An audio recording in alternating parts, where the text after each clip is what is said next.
Now, the thing is, utuvugana waja kuri account ya Ariel Boys kuri Instagram. Live shaka kuri uko yambaye, shaka kuri misozi za Kiss FM ko bimeze ko byifashe waja kuri Instagram yawe ukaja kuri account yiwe ukariba live account ye turi live kuri account yiwe. Ne dukomeze sasa.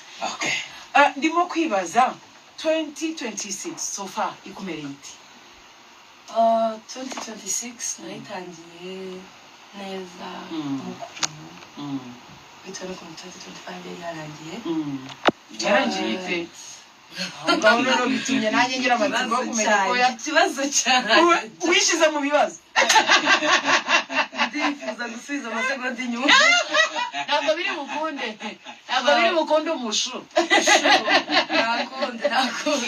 well ntabwo byarangiye neza of course nkuko nabivuze mu kuri yacu abari hose rero nta bintu byo gusubiramo biba bihari ntabwo ari ngombwa cyagiye mwajaga hirya iriya se yego okay yego ntabwo byari experience nziza of course ariko icyambere burya ni ikintu ukora muri mu kibazo unyuzemo cyitwaramo gute iki ari situation